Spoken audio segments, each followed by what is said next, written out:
tumor payudara itu bisa terjadi pada usia muda, orang dewasa, anak-anak bisa terjadi.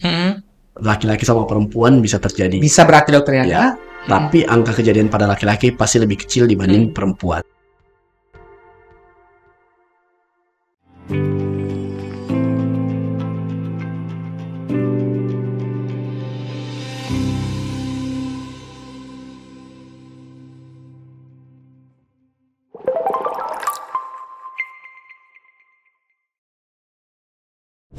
Halo Indonesia, halo sahabat Indrayana, welcome back to podcast sahabat Indrayana. Senang sekali bisa berjumpa lagi dengan sahabat Indrayana di rumah. Kita kembali untuk mengedukasi sahabat-sahabat Indrayana di rumah. Edisi ini kembali lagi dengan Dr. Christian. Bagaimana kabarnya dok? Baik. Baik, luar biasa. Tetap selalu baik dan senyum yang merekah ya dok ya. Kali ini dok kita bahas tentang tumor mamai atau yang disebut dengan tumor payudara dok ya kalau tidak salah. Nah, ternyata dok, banyak sahabat-sahabat Indrayana di rumah sana yang belum mengetahui mulai dari mungkin apa sih gejalanya, apa sih penyebabnya. Nah mungkin pada hari ini kita mau bahas tuntas mengenai seputaran pertanyaan-pertanyaan yang ditanyakan oleh sahabat Indrayana di rumah. Nah pertama dok, kira-kira tumor mama ini apa ya dok?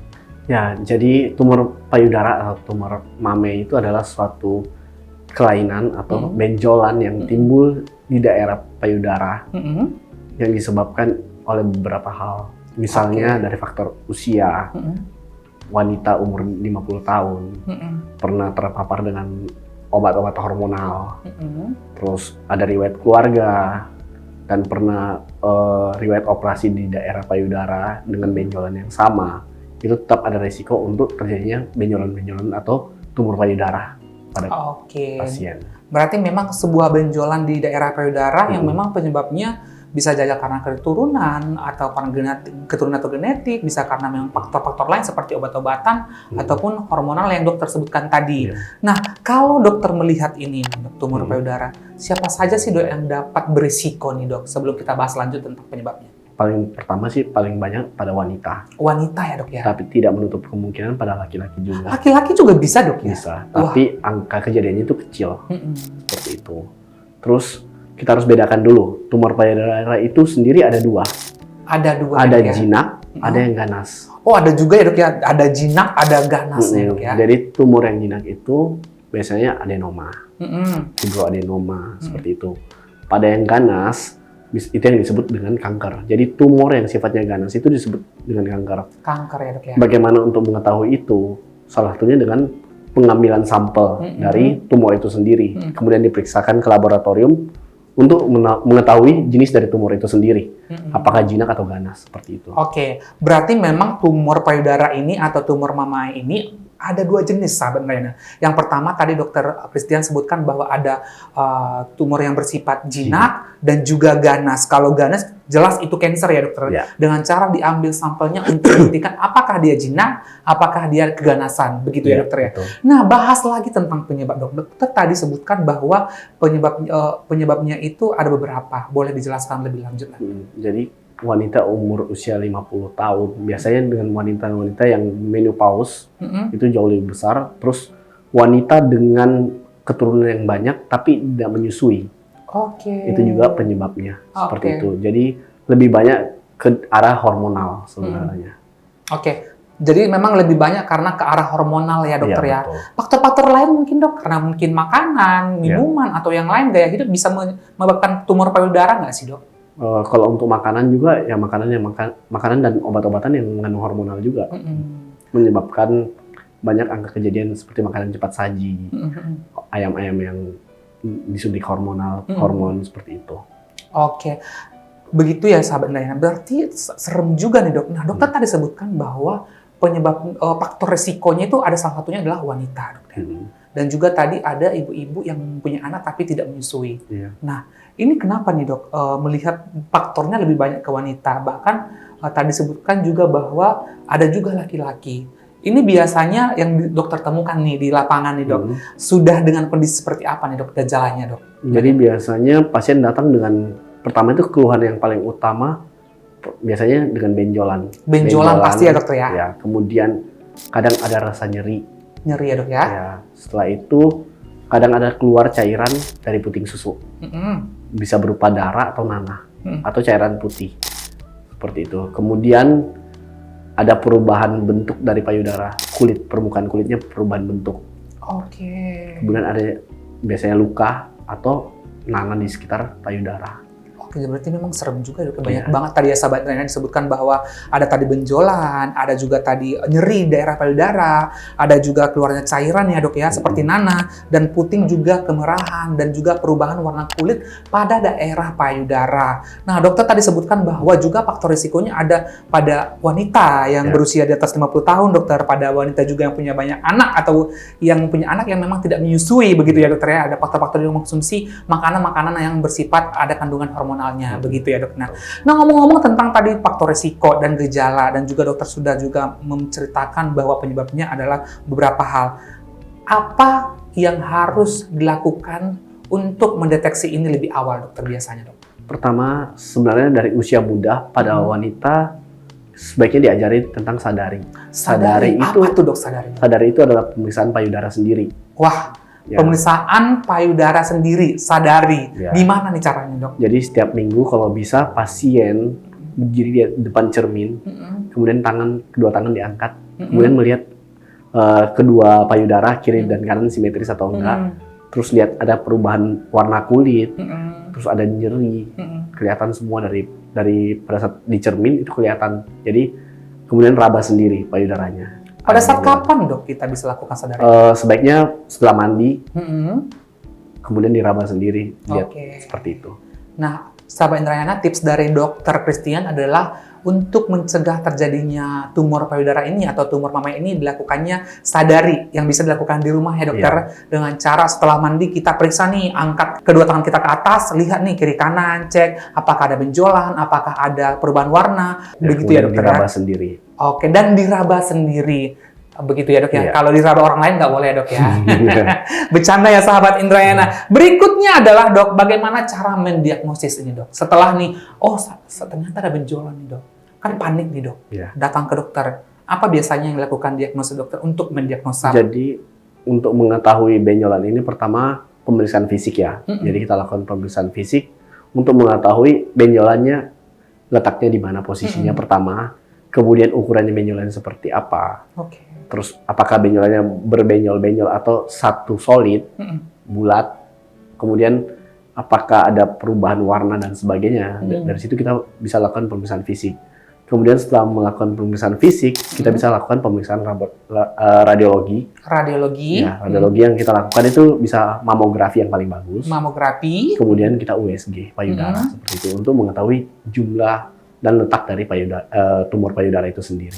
Oke, berarti memang pada saat nanti datang ke dokter, sahabat Indrayana nggak usah takut. Pasti ada beberapa rangkaian aktivitas pemeriksaan diagnostik yang akan dilakukan oleh dokter untuk memeriksa dan memastikan apakah ini tumor atau bukan. Dengan cara tadi pemeriksaan fisik dengan beberapa teknik, yang kedua melakukan mamografi, yang ketiga ada USG payudara, begitu ya dokter ya. Nah, berikutnya adalah dok, pengobatan nih dok. Kalau ditinjau dari pengobatan, ini kita bahas tentang secara umum dulu dok. Pengobatannya seperti apa nih rangkaiannya dok? Sebenarnya kalau ada benjolan, yang paling bagus dilakukan adalah kalau tumornya jinak, semakin cepat kita ambil, keluarin, semakin jauh lebih bagus karena semakin cepat dideteksi, maka pengobatannya jauh lebih cepat untuk penyembuhannya seperti itu. Oke, berarti memang pendeteksian dini membantu memperoleh data dan juga semakin cepat dideteksi semakin bagus untuk proses penyembuhannya. Begitu ya dokter ya. Nah beberapa misalkan nih dokter, kan kalau kita bicara tentang tumor nih, kalau orang awam pasti kalau dia kecil pasti dikasih obat-obatan nih pasti, atau masih bisa dengan terapi-terapi, nggak usah operasi, nggak usah ketemu dokter atau apa. Biasanya stage-nya ada nggak dok? Kelasnya ada nggak dokter? Jadi sebenarnya kalau tumornya sifatnya jinak, biasanya tumornya itu agak lambat. Tapi kalau tumornya sifatnya ganas, pertumbuhannya bisa cepat. Gejala-gejalanya kalau tumor ganas itu biasanya pertama itu dia tidak rasa nyeri, tapi pertumbuhan tumornya itu dalam waktu beberapa bulan bisa 2-3 kali lipat dari awal pemeriksaan. Kemudian ada perubahan warna kulit, ada puting yang tarik ke dalam, kadang ada pendarahan seperti itu, dan yang kadang memberikan arti yang bermakna itu penurunan berat badan. Oke, jadi memang perbedaannya di situ juga dok ya. Nah, yang paling sering ditanyakan nih dokternya. Nah, mana yang lebih susah ditangani, jinak atau ganas dok? Ya, pasti yang ganas. Ganas ya, Mana dokter, pasti ya? yang ganas lebih susah untuk penanganannya.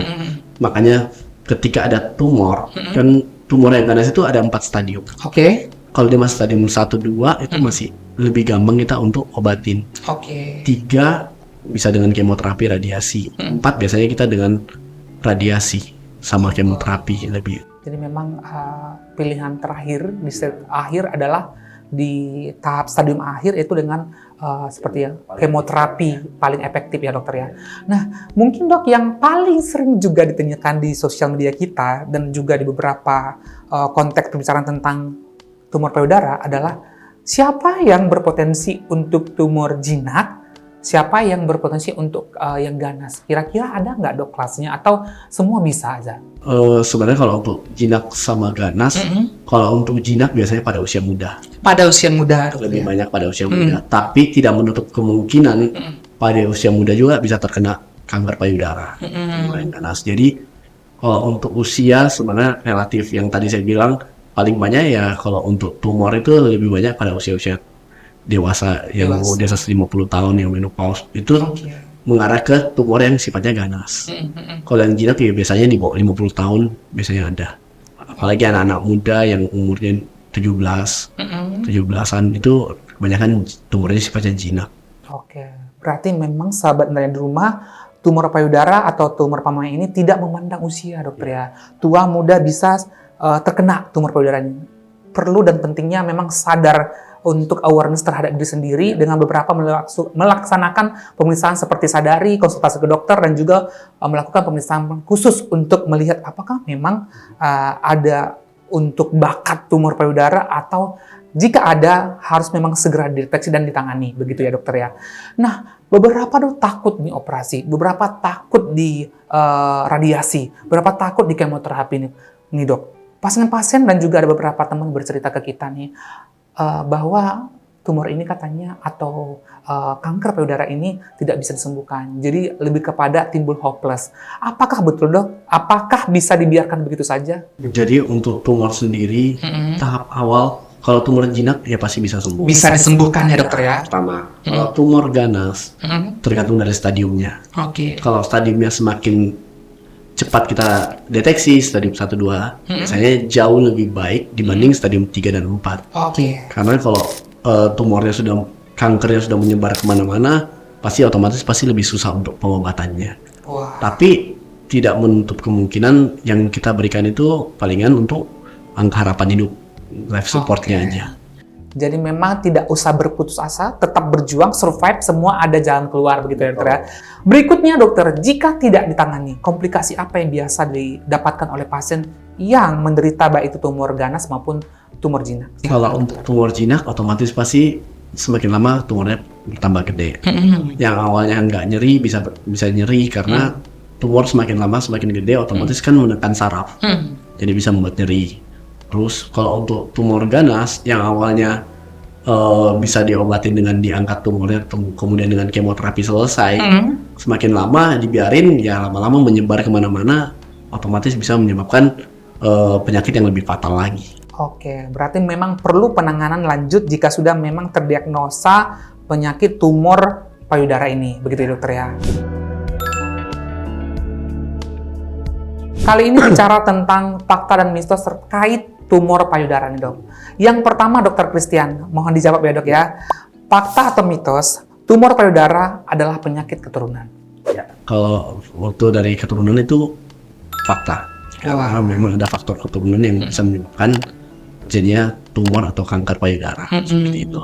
Berarti memang fakta dokter ya, ada beberapa yang memang case-nya karena diturunkan dari orang tua begitu ya dokter ya.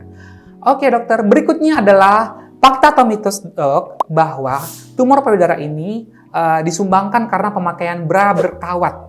Kalau untuk ini ya bisa tidak. Saya sebenarnya tidak terlalu berpengaruh secara signifikan sih sebenarnya.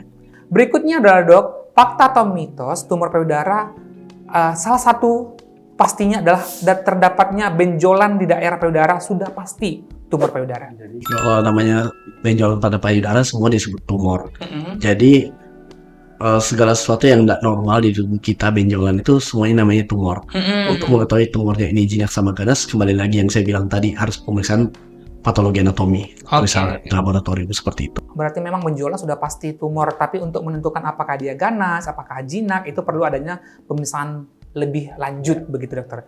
Yang terakhir dokter, fakta atau mitos, tumor payudara hanya menyerang wanita saja? Tumor payudara itu bisa terjadi pada usia muda, orang dewasa, anak-anak bisa terjadi. Laki-laki sama perempuan bisa terjadi. Bisa berarti dokter ya? Ya, tapi angka kejadian pada laki-laki pasti lebih kecil dibanding perempuan. Oke, berarti memang bisa terjadi pada siapa saja, tua, muda, laki-laki, dan juga perempuan. Namun presentasinya aja yang beda ya dokter ya.